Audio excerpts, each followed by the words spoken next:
Shalom saudara dan saudariku yang terkasih dalam Yesus Kristus. Salam jumpa bersama saya, Brilian Gilbert Nau, siswa Seminari Petrus Van Diepen. Kali ini saya akan membawakan sebuah renungan singkat yang terinspirasi dari Injil Lukas bab 6 ayat 20-26. Para saudara dan saudariku yang terkasih, berbahagia karena memiliki kelimpahan adalah hal yang biasa. Juga berbahagia karena memiliki kedudukan tinggi dalam masyarakat adalah hal yang biasa terjadi. Singkatnya, jika mengalami kebahagiaan karena adanya kelebihan atau ada kelimpahan dalam hidup adalah sesuatu yang biasa terjadi. Namun, apakah pada saat mengalami keadaan yang sebaliknya, di mana ada dalam keterbatasan atau situasi batas, apakah kita akan tetap bahagia?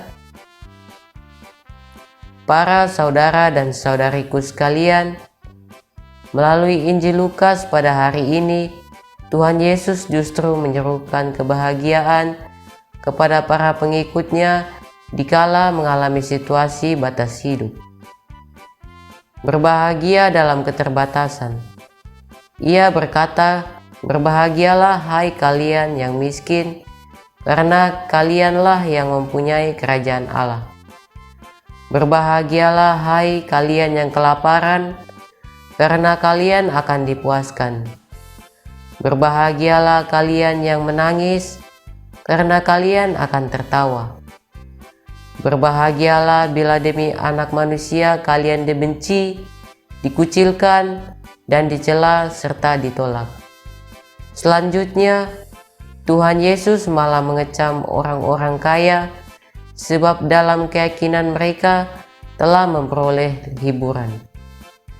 Selain orang kaya, Tuhan Yesus juga mengecam orang yang selalu kenyang dalam hidupnya karena mereka akan mengalami kelaparan.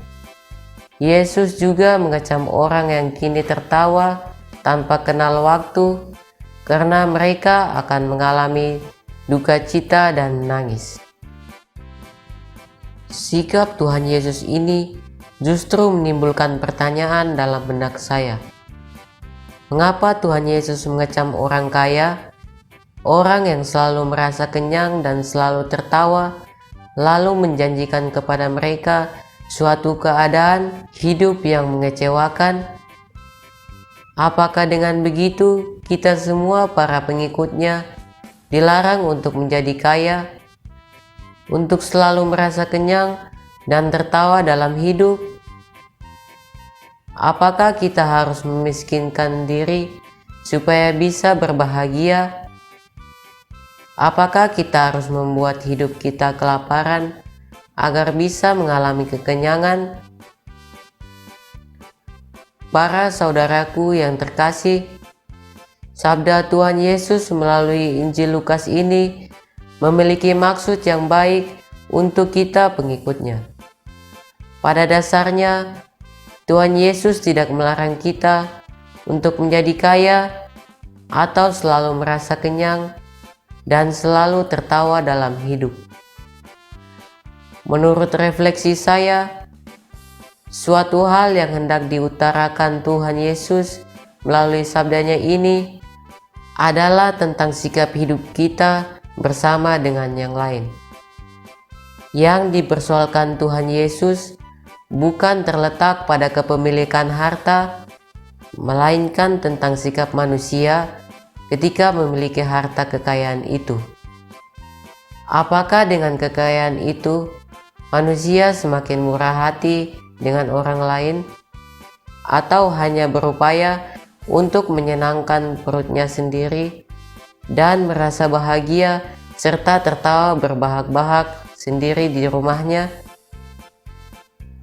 Para saudara dan saudariku sekalian yang terkasih dalam Tuhan Yesus Kristus, sebagai orang beriman, kita dituntut untuk memiliki sikap hidup yang mencerminkan kehidupan beriman kita. yang kita ikut adalah Tuhan Yesus. Apa yang kita hidupi pun harus terarah kepada apa yang dikehendaki Tuhan Yesus sendiri.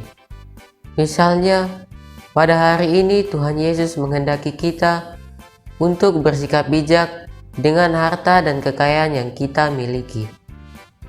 Memiliki harta dan kekayaan adalah sebuah karunia sekaligus sebuah kepercayaan. Dikatakan sebagai karunia karena kita menjadi salah satu orang yang diberikan Tuhan kekayaan itu di antara beribu-ribu orang yang berjuang sekuat tenaga untuk mendapatkannya. Selain itu, memiliki harta dan kekayaan pun merupakan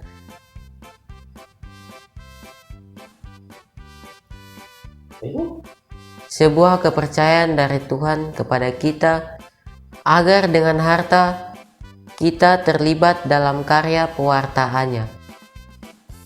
Kita diharapkan untuk memiliki kemurahan hati dengan sesama yang sangat membutuhkan.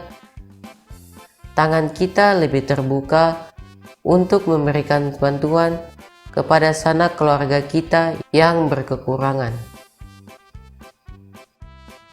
Pertanyaan untuk kita, apakah kita termasuk kelompok yang diberkati Yesus dalam Injil ini karena kita sudah memanfaatkan harta dan kekayaan kita secara bijaksana?